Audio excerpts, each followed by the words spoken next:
In the warm waters of the Indian Ocean, shipwreck detective Jeremy Green is on his latest mission. Deploy the fish! He's in pursuit of the wrecks of two ships lost at a critical time of the Second World War.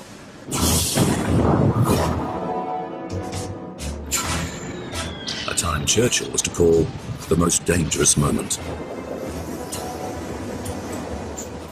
At the beginning of 1942, the powerful Japanese Navy was sweeping across the Indian Ocean, destroying all in its path.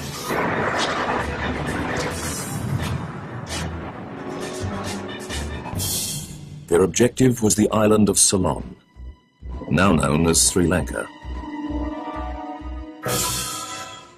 The last line of defence for Ceylon was a handful of ageing ships from the overstretched British Navy, many of which had been built in the First World War. Among them was HMS Hermes, the world's first purpose-built aircraft carrier. When she was launched in 1919, Hermes was revolutionary. But by the beginning of the Second World War, she was already 20 years old. Hermes' escort was the Australian destroyer, HMAS Vampire. Part of the so-called scrap iron flotilla, Vampire was even older than Hermes. In 1942, both ships were based on the east coast of Ceylon.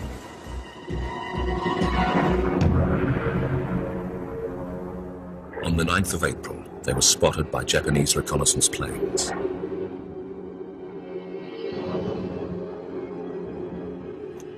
To the east, 5 Japanese aircraft carriers from the successful Pearl Harbor Task Force prepared to attack.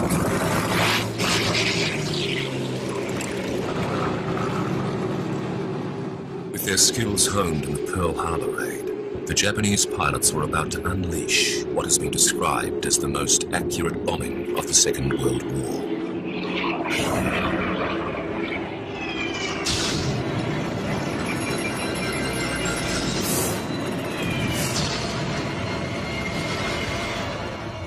One of the first bombs that fell hit the forward lift. All the personnel in the lift was killed. When I looked into the hangar, it was totally aflame. Sheer battle. It was shocking. It was very, very quick. In just 10 minutes, the Hermes suffered 40 direct hits. The Japanese then turned their attention onto the Vampire. You could feel a thump and a bit of a shudder in the ship.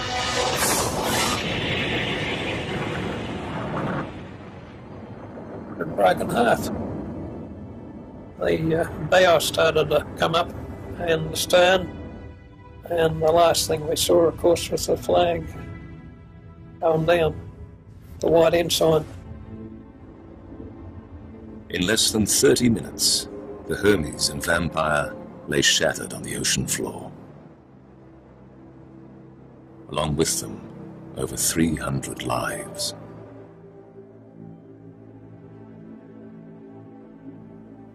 The moment I shall never forget with the Hermes was when I swam away, turned on my back and saw her sinking.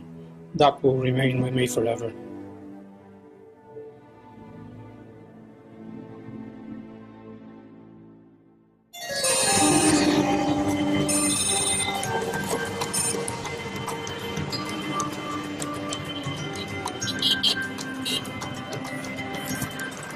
The remote town of Batacaloa lies on the east coast of Sri Lanka. It's here that Jeremy and dive master Ed Punchard are planning the search for the Hermes and Vampire. Our indication from the Admiralty pilot that this is where the Hermes is. Finding shipwrecks is never easy, but on this expedition, the team have some major clues. The first is this rare Japanese footage which captures the actual attack on the Vampire. And this photograph, identified as the Hermes and Vampire in what appears to be their last moments, it shows the ships close together. But best of all is the wreck of the Hermes itself. Already marked on the Admiralty chart, it will be the starting point in the hunt for the Vampire. This is where the Hermes is, on the 100-metre contour. So I suggest what we do is we go out first of all and try and locate Hermes. Yeah. And then from there, start running up and down in this area between the 100-metre contour and the 50-metre contour. Okay. The Vampire's 1,000 tonnes, and even if it's in bits, we'd be pretty unlucky not to sort of run over it one way or another. Yeah, I think there's a good chance we could find it within a few days. I mean, surely it can't be that far away from Hermes. Yeah. Yeah, well, I can't wait to start. It's really exciting. Yep, absolutely. As a maritime archaeologist, Jeremy's usually in pursuit of ancient shipwrecks where there are no living survivors. When searching for Second World War shipwrecks, the men who once served on the ships add a whole new meaning. Finding World War II wrecks is more than just a scientific quest. We're working here with people who are still alive, who lived and worked on these ships. And for them, the war was a very traumatic time. You can imagine you could be alive one moment and dead the next. So finding these wrecks is really important to these people.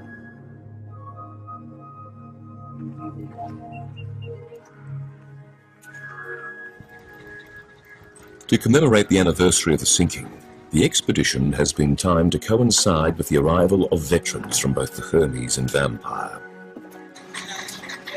The hope is the team can find both ships before the veterans arrive.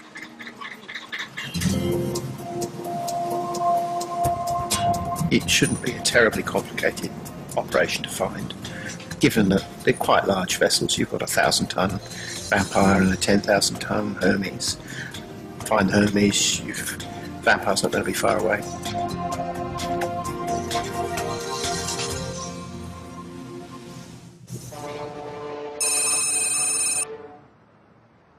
With these sort of pictures in conjunction with the aerial shots from the Japanese reconnaissance planes and your information, we're hoping to weave things together to get an idea of where the vessel is. In Sydney, team member Coralie Suter is meeting with veterans from HMAS Vampire. Bill Price, Vince Cesari and Lloyd Saltmarsh. Coralie hopes that their recollections can provide more clues to the whereabouts of their ship. We know where the wreck of the Hermes is. She should be out there somewhere. Yeah, here's the Hermes here. From your memories, well, when the Vampire went down, how far was she from the Hermes?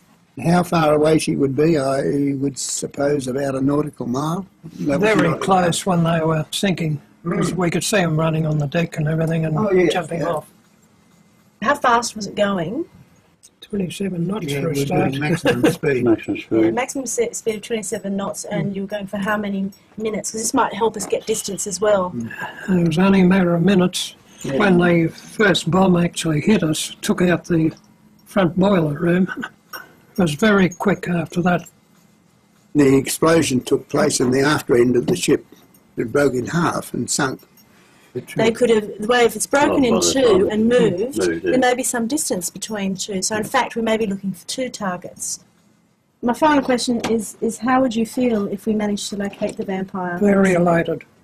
I think it'd be a wonderful thing at this stage to find it, even at this late period, to find it. Yes, I'd be very happy about it, extremely.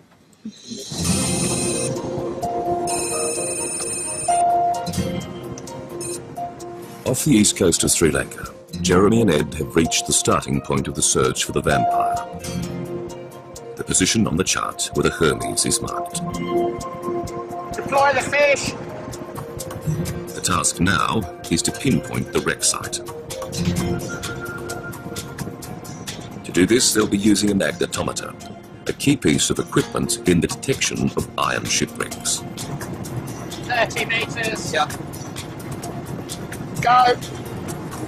For the magnetometer, the iron hull of the Hermes represents a massive object. It's a 10,000, 11,000 tonne aircraft carrier. It's not going to be very difficult to find. It's a huge magnetic target.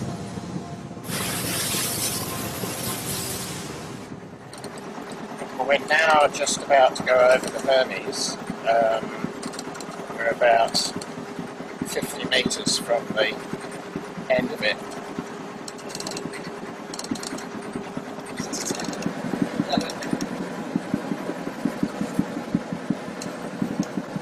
It's strange, it's not there.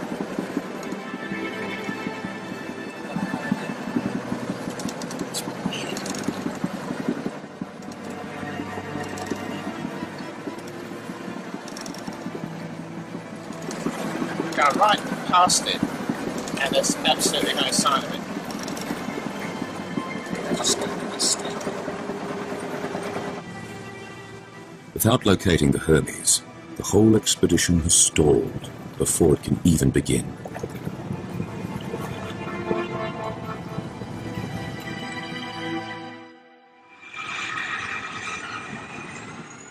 With the expedition in disarray, the veterans arrive. Welcome to Colombo. It's 1942 the last time I was here. Right, welcome. The last time these men were here was after a desperate struggle to survive.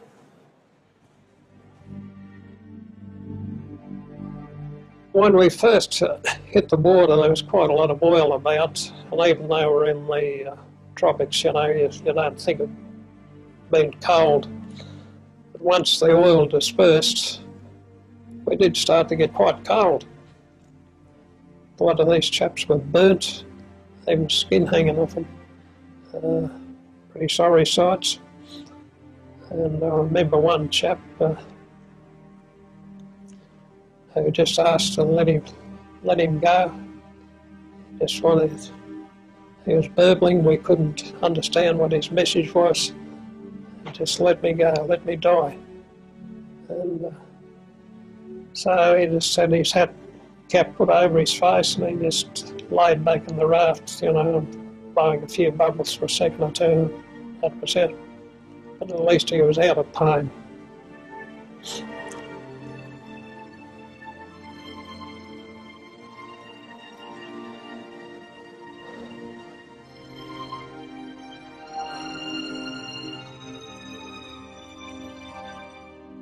After 8 hours in the water, all the survivors had been picked up by the hospital ship Vita and were brought to Colombo.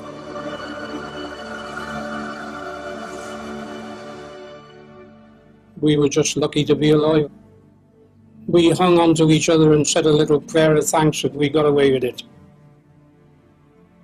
It was a very traumatic moment, that was.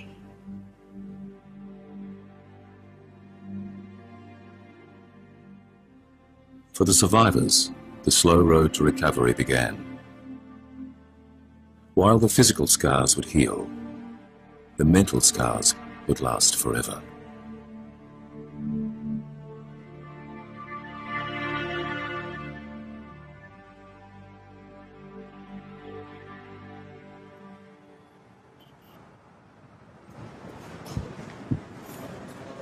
Despite their ships having served together, Hermes veterans Alec Rusk and Stan Curtis have never met the Vampire veterans. How do you do? Hermes. Vampire? Vampire, yes. It's wonderful to see you. Wonderful. 63 years. Yes. What a day that was. Oh, it was indeed. Yeah. Who's the other gentleman? Yes, that's Alec. Alec. This is my son, David. There you Oh, go, yeah. my friend. You're looking fit and well. Yes. Nice to see you. Wonderful, wonderful. And you, brother? Yes. Give us a kiss. He said, the stoker. Well, we I was saying to Stan, when we were on the Vita, I have no recollection of meeting any Australians off the Vampire, but you must have been on board the Vita. Yes. I didn't see much of the Vampire at all. We were too busy looking after our own gun. And the bombs were falling thick and fast. Well, that's what convinced me to go over the side.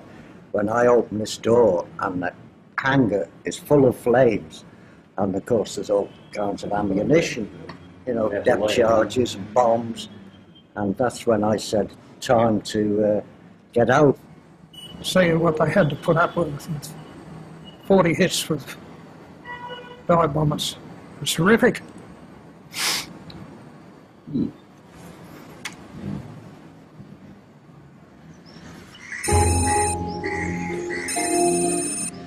Back on the East Coast, the expedition's in crisis. Although the Hermes is clearly marked on the chart, Jeremy's baffled as to why he can't find it.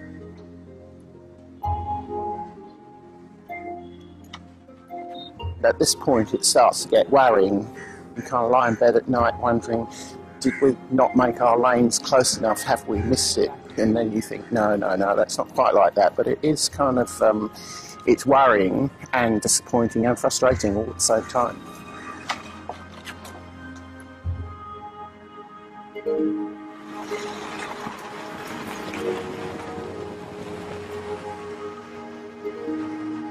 In Australia, Corylli's also on the trail of the missing Hermes.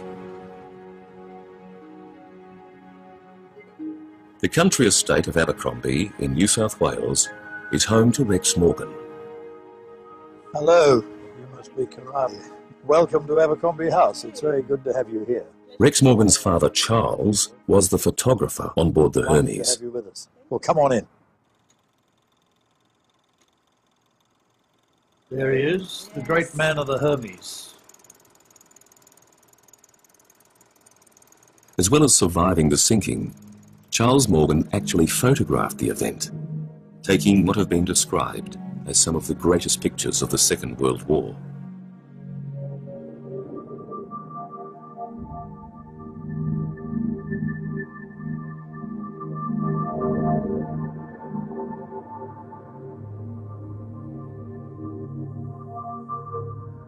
Can you tell me about the last moments for your father before he abandoned ship? Well, yes, he took this last shot, managed to get the film out of the camera and stick it in his pocket, tightly rolled, and went off over the high end. You'd be familiar with this shot, which was taken by the Japanese. And my father always used to claim that one of these spots, here's him. He reckoned he was still on the deck when that was taken. Now, whether that's true, we don't know. But he certainly went off very late, off that deep end. And these are photos of our expedition, just a few. In the hunt for the missing Hermes, Rex has an even greater clue. In 1982, Rex and his father mounted an expedition to Sri Lanka. In small fishing boats, they made their way out to the point on the chart where the Hermes is marked. There, they made a startling discovery. Right. The Admiralty chart has the Hermes marked here. Right, well, it's not. Really? We went to that position with the Sri Lankan Navy. Mm-hmm. There was nothing there. And my father stood on the bridge, and we're about 8 to 10 miles from shore here. Mm-hmm. And he looked at the shoreline and said, we're too far out. So we steamed in to approximately that position there, and that's where the ship lies. So this position on the Admiralty chart is incorrect completely? That's right, exactly. Which is going to change our search strategy altogether.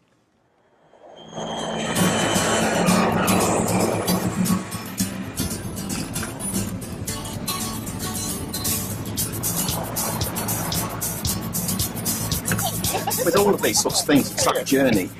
You start off with the most logical thing. Here's an Admiralty chart. This is where the aircraft carrier is. You go and search there and it's not there.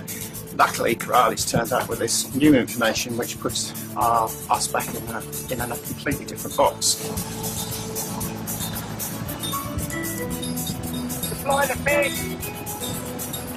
On this run, Jeremy wants to create a more detailed image of the seabed. To do this, he's using a side-scan sonar. The side scan works on the principle that it's like a fan of sound going out, and the fan of sound scans across the seabed, and you basically get a picture of the bottom.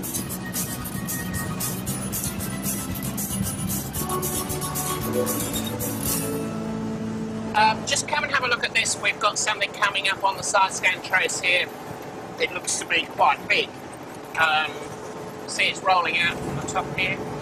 Look how big it is. Oh, it's massive. Yeah. That's about 150 metres from one end to the other. That's fantastic. It loves. Yeah. It's definitely got to be the Hermes. Well done. Got it the other day. Yeah.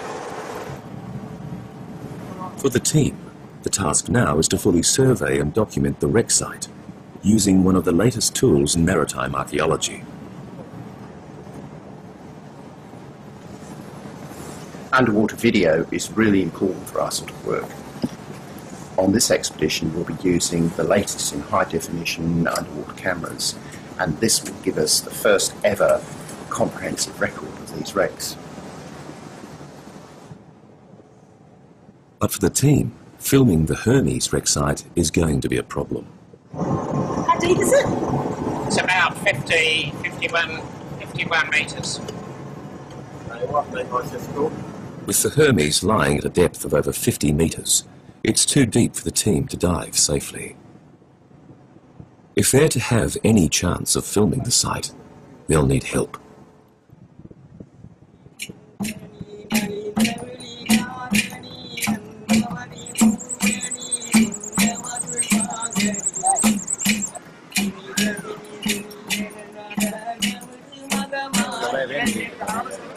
In Colombo, the veterans are meeting with military historian Sergei da Silva. But I still want to know what the name of that building is.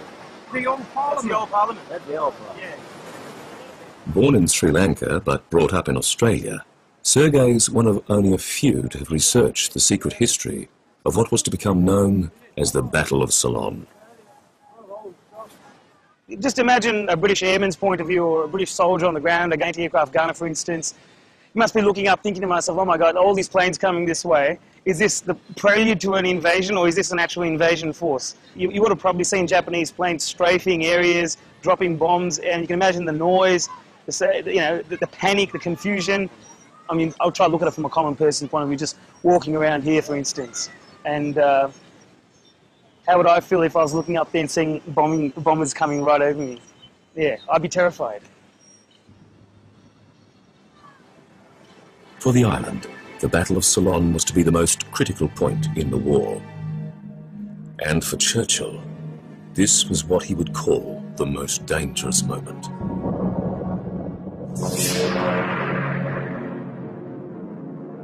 As the Japanese bombers swept over Colombo on the 5th of April 1942, Churchill's fear was that a full invasion was imminent.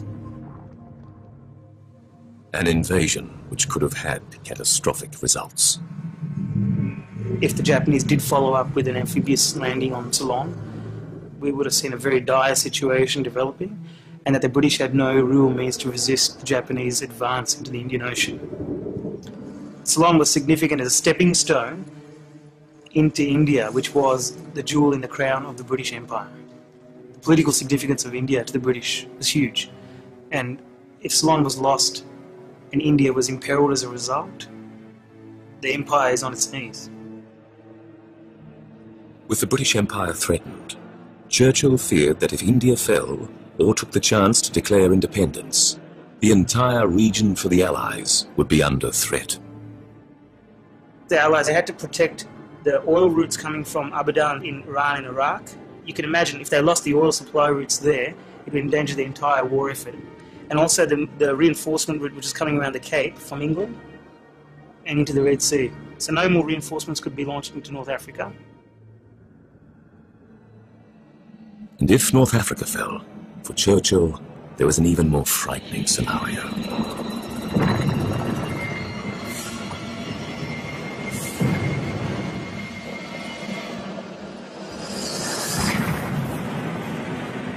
The Germans were approaching from the Black Sea into the Caucasus. They were marching through North Africa. The Suez Canal was their major objective. With the Germans pushing east and south, with India vulnerable, and the Japanese advancing west and north, the Axis powers would link up. As Churchill said, this would have closed the ring and the future would have been black.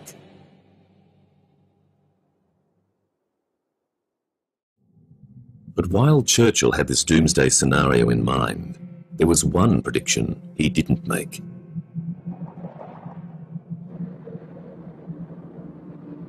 After 5 days, suddenly the Japanese gave up their attack.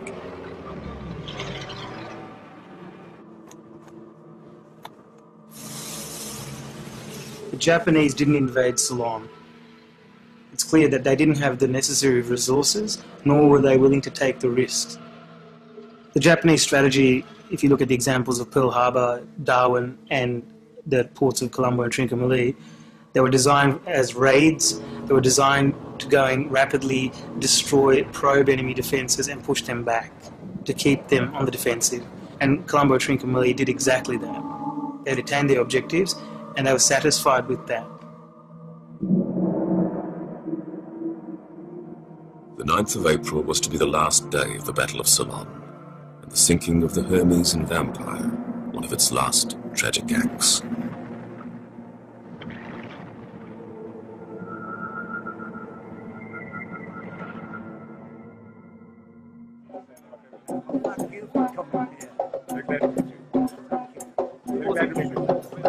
From the Hermes, HMS and HMAS Banshee. At a welcome reception, all those who fought in the Battle of Ceylon are being honoured. For Jeremy and Corriley, it's their chance to meet the veterans. So whereabouts are you from? Whereabouts do you live? Liverpool. Liverpool, right. Yeah. Jeremy and I are working trying to find the vampire. It's only taken us 63 years to get back. We recall and honour the 9 men of the HMAS Vampire and the 309 men of the HMS Hermes who died in common cause on that dreadful morning.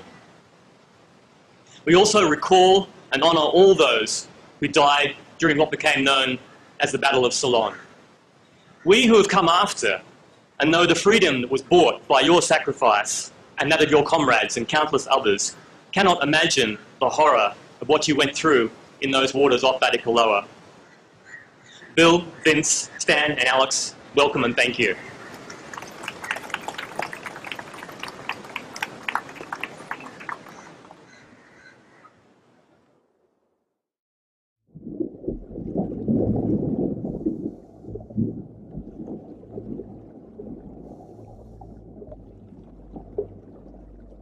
The wreck of the Hermes lies 57 metres below the sea. At these depths, diving is hazardous. If the wreck site is to be dived, the team need expert help.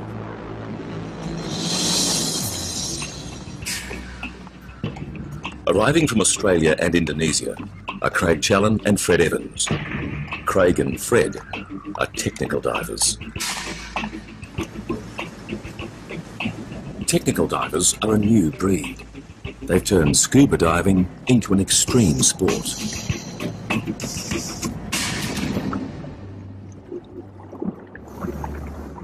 On scuba, the diver breathes air. When under pressure, the nitrogen in the air is a potential killer. Below 50 metres, and the risks of death are even greater. Nitrogen narcosis intoxicates the diver, impairing their judgment and coordination. Erratic behaviour, combined with its own toxic effects, can make nitrogen narcosis lethal. And for the diver who surfaces too quickly, they are at risk from the diver's worst nightmare, the bends. Nitrogen bubbles form in the bloodstream, leading to paralysis and even death.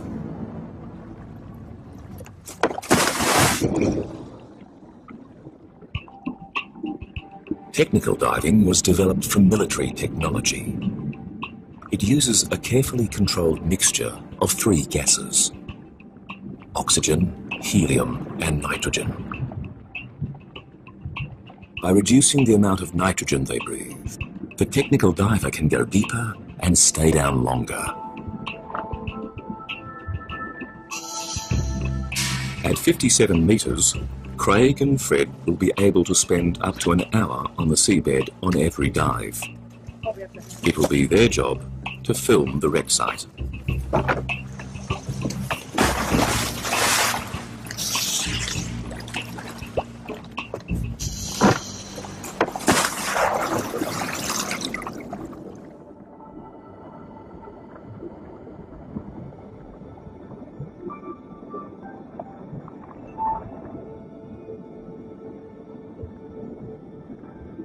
After 63 years on the ocean floor, the wreck of the Hermes begins to give up her secrets. The devastating attack, which saw her suffer a violent end, has left her superstructure collapsed and her back broken.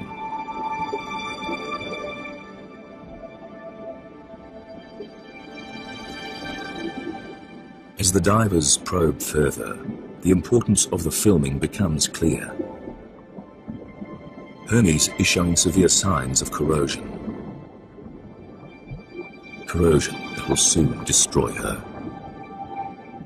There's a big debate going on at the moment in the archaeological world that you have wooden shipwrecks dating back to the 4th century BC, where the hull of the ship has survived and you can reconstruct it.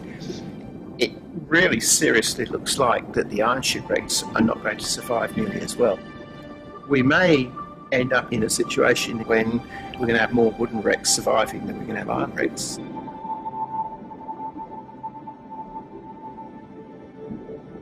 But on the Hermes, there are still some recognisable features. The observation tower, which once stood above the bridge.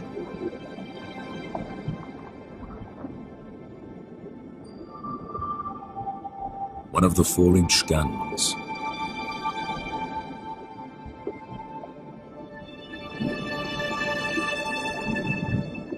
A propeller.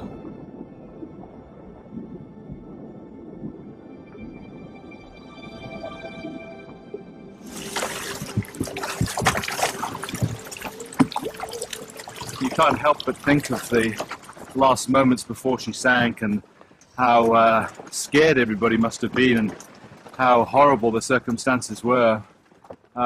Yes, it's an obvious... You can't help but dive on these wrecks and not go through that thought process of feeling what it must have been like.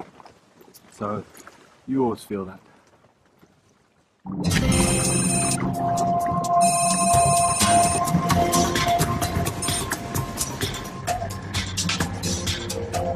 With the filming of the Hermes underway, the pressure's now on to find the vampire. Having met the veterans, having connected with them and listened to their stories, it's very important to find it for them. But for the team, at the edge of the search area lies a massive problem.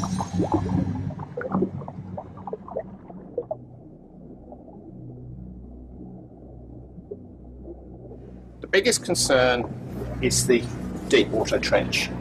This is 925 metres. Once you get beyond 100 metres, 120 metres, it's too deep for the magnetometer, it's too deep for the technical divers. If you just think how far a kilometre is on land and then just rotate it through 90 degrees, that's actually a very long way down. We're not going to find it in the deep water trench.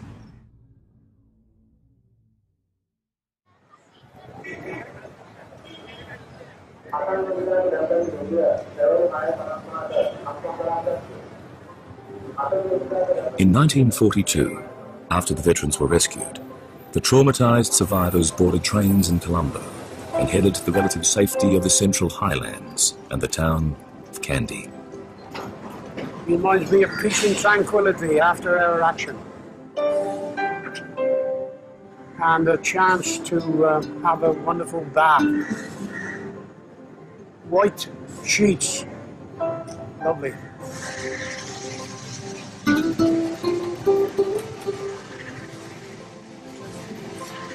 There wasn't any great conversation, you know, we were all looking at each other. There was nothing to say, really, other than, I wonder if so-and-so got off, I wonder, oh, did you see so-and-so?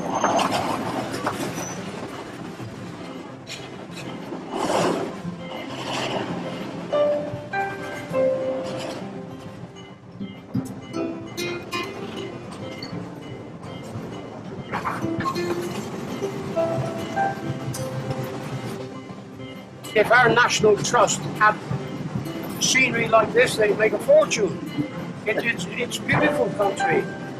But as Alec has just said to me, we're seeing all this at the expense of our mates.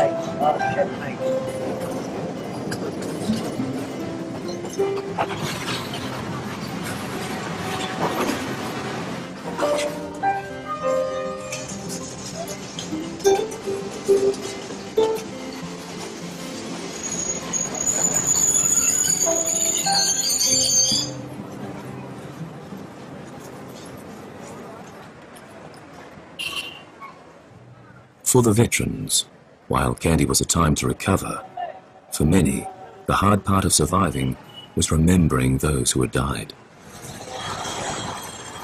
For Stan, returning to the Queen's Hotel is filled with mixed emotions.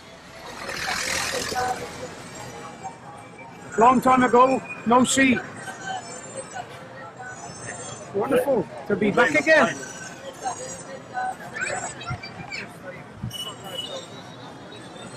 I can't remember which room I was in.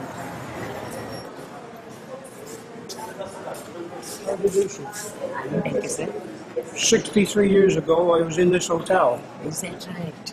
So you must know more about this hotel than I do. And I survived off the Hermes aircraft carrier. We came up here for 10 days recuperation leave. And the hotel staff looked after us wonderfully. Nice. I'm so glad about it. And we're so happy to have you back here after all this time. Thank you.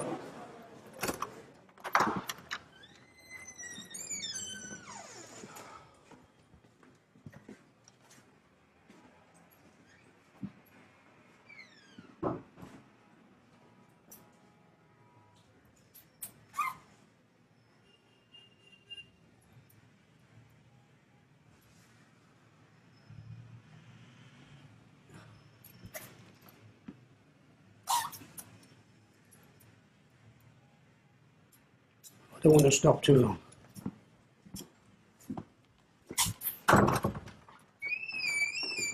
Bill and I were in one room, my mate. Lots of memories. Thank you. I'm glad I was able to come back.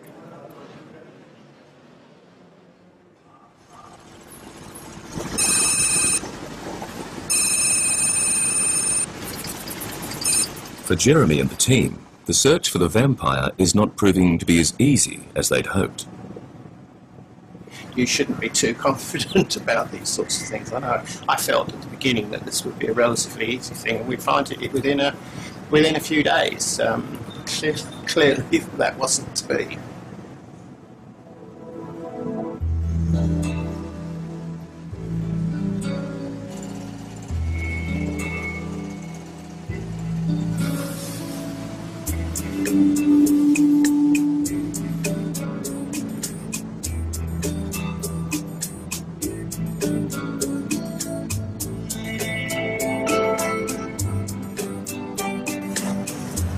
As the team travel further from the wreck of the Hermes, they complete the original search area. We've systematically worked from the Hermes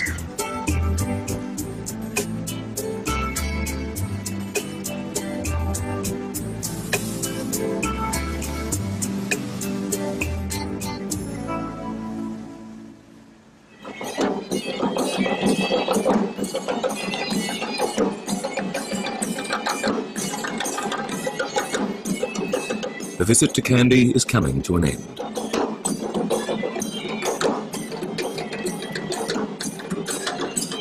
Tomorrow, the veterans will head to the port of Trincomalee, the last stop on their journey.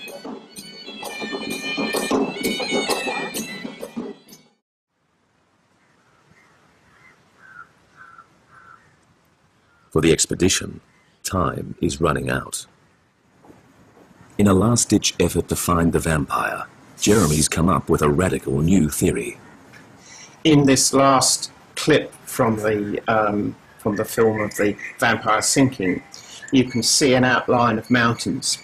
This constantly turns up to be a peak, and that peak seems to be Friar's Hood, which is quite a distinctive mountain. It's the tallest mountain on the east coast of Sri Lanka.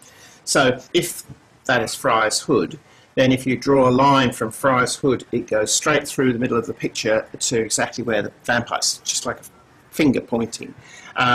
So we now have a line which, when we draw that on the map, comes up with a solution which looks rather like it's on the other side of the deep water trench. If that is Friar's Hood, then the position line is correct, and that is where the vampire is. But of course you've got this looming deep water trench in the middle of it, which is sort of like a, you know, kind of like a phantom sort of gobbled the vampire up and it's disappeared in the trench and we'll never find it.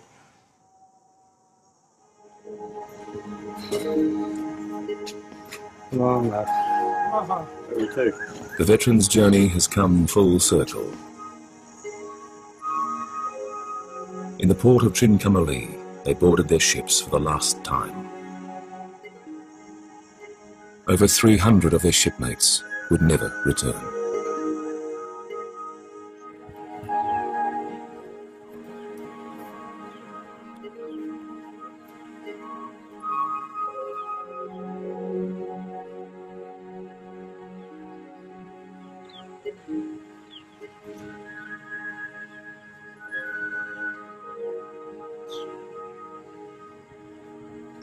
Oh, an able seaman, no name.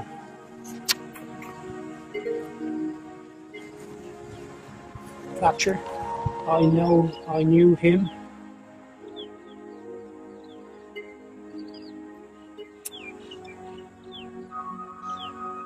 That's the three, is it? Well, most of them died still in the water or under the water or buried at sea. Still, it's very poignant.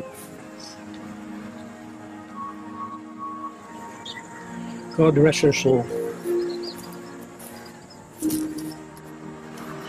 When you go home, tell them not and say, for your tomorrow we gave our today.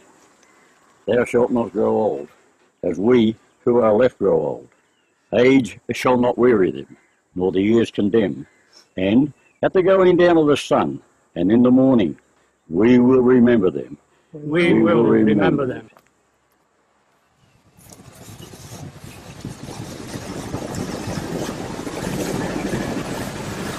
Can you go back this way to this point? In the hunt for the vampire, time is almost up. With Jeremy's new theory being put to the test, the team have a target. And it is increasing.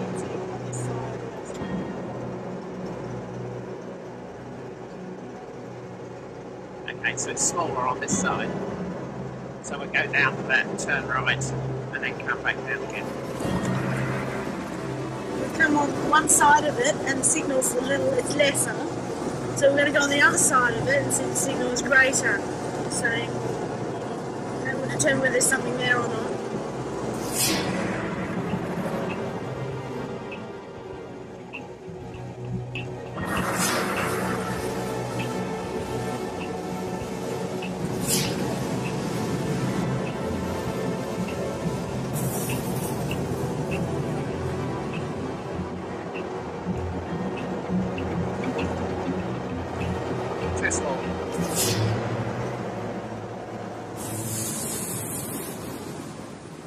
With the target too small, the last hope is gone.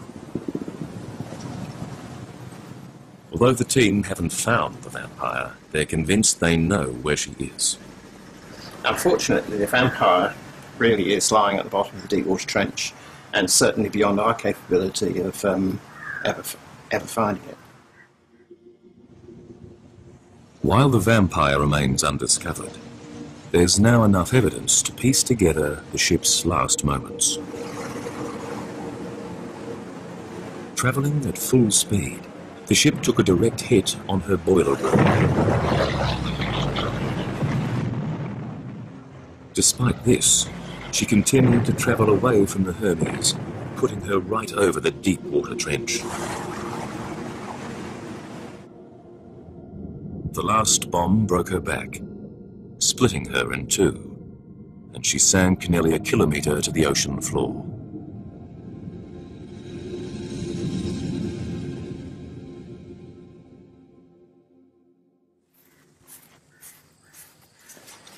Good afternoon, gentlemen. With the expedition over, it's now O'Reilly's task to break the bad news to vampire veterans Bill and Vince. The unfortunate news is that we haven't located the vampire itself physically. We have a good idea, we're pretty sure where it is, but we haven't found the ship itself. Now, the reason why is I think it's in extremely deep water. I'm really disappointed we couldn't find it for you guys. Jeremy worked very hard. Our whole team did, and he's also terribly disappointed, and I'd like to convey that from him as well. You know, he would have loved to have found it for you, so it's unfortunate. It's lovely to think that you've worked so hard, and all I can say is thank you, and those that are still with us back home, we can pass on that story. And let's hope one day, in the near future before we snuff it, I might get a telegram and say, we found it. We will do our best. You'll read that. Yes, very good. But for Stan and Alex, this is a special moment. For the first time in 63 years, they'll get to see their ship.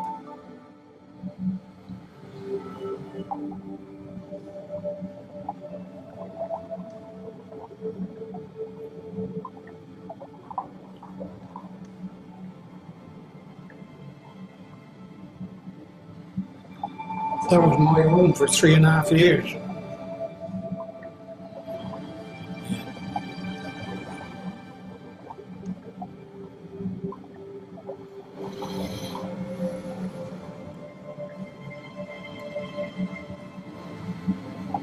That's a 5.5. Yes. My God, it's just distinct, isn't it? Eh? Yep. A bit rusty now.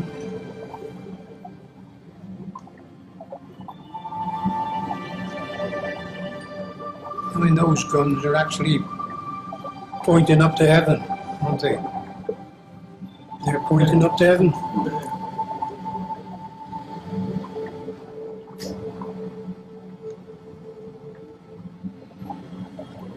It's very sentimental looking at that. Just the fact of seeing it is fantastic, isn't it? So, Yeah. Well, I've been round the ship many times in a boat, but I never thought I'd go round it on the ocean bed.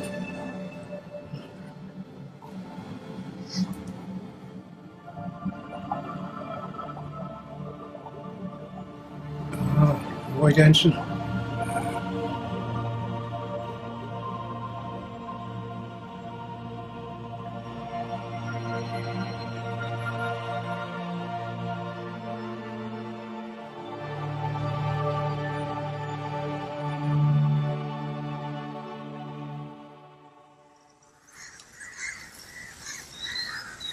It's been great having the two of you from down under after all these years.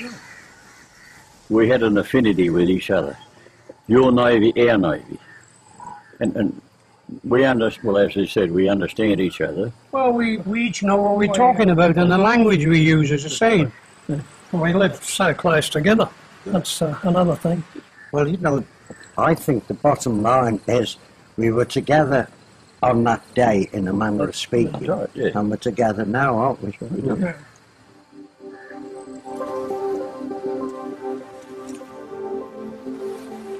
What's nice in a way is to know that the vampire is at the bottom of the deep water trench and probably will never be disturbed.